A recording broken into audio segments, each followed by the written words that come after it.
पूरा हिंदू धर्म में दिवाली एक दिन कहै छै और हमर बिहारवासी और मैथिल के दिवाली जे होइ छै लगभग एक सप्ताह चलै छै। रीजन बता दै छी, छठि एकटा ओ महापर्व छै, हमसब ओकरा दिवाली जकाँ सेलिब्रेट करै छी। सिमिलैरिटीज बता दै छी।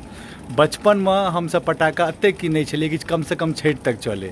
हमर सबके दीपावली गेलाके बादो जे छै पटाखा फोड़े क्रिया खत्म नहीं होइ छलै, कियाकि हमसब छठि के तक बचा के राखै छलिए। दीपावली में अपन घर के आदमी साफ करै छै, पूरा जतऽ जतऽ हिंदू छथिन जे दीपावली मनबै छथिन अपन घर दुआरि साफ करलहुँ। लेकिन हम बिहारी, हम मैथिल एक कदम आगू, हमसब नदी नाला पोखरि तालाब रोड सब किछु साफ करै छी। यानी दिवालियो सफाई के त्यौहार छलै, छठिओ एक तरीका से देखल जाए तो सफाइए के त्यौहार रहै छै। और हमरा सबके लेल छठि एकटा और बहुत खास बात लऽ कऽ अबै छै कि मतलब जे प्रसादी जे बनै छै ने, ओ अहाँके एहन प्रसादी बनै छै कि पूरा मतलब कतबो 5 स्टार होटल में चलि जाओ, ओ जे ठकुआ रहै छै, ठीक छै, ओ जे मतलब व्यंजन सब बनै छै, ठीक छै, कुसियार के मजा अहाँके ओ 5 स्टार होटलो में नहीं भेटत। ताहि दुआरे हमर मैथिल समाज के लेल, हमर बिहारी के लेल छठि जे छै ने एकटा इमोशन छै, ठीक छै, ओकरा संगे केओ मजाक नहीं कऽ सकैए। एहि बेर के छठि एहि दुआरे स्पेशल रहत कियाकि कोविड अहाँके पता है कि बहुत मतलब 2-3 साल से आदमी परेशान कऽ देलकै, लेकिन एखन दूर दूर तक कोनो कोविड के केस नहीं छै, कोनो मतलब नया वेरिएंट नहीं एलै है। तऽ एहि बेर के छठि जे छै और अनोखा होयवला छै।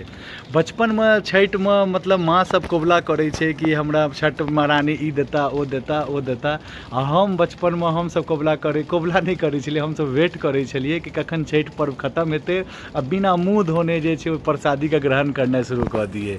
एक चीज बताबी, बिहारी के बहुत बदनाम करल गेल छै, बहुत एहन चीज छै जे बिहार के आदमी बदनाम, लेकिन जब छठ अबै छै तऽ हरेक ओ हिंदू धर्म से या कोनो भी धर्म से जुड़ल आदमी हरेक बिहारी के सैल्यूट मारै छै। जहन एतेक लम्बा चौड़ा निर्जल उपवास जे छै अपन सबके जे भी छठि करै छथिन पुरुष जनानी और राखै छथिन, तऽ पूरा बिहारी के मतलब पूरा एकटा गर्व के नज़र से देखल जाइ छै।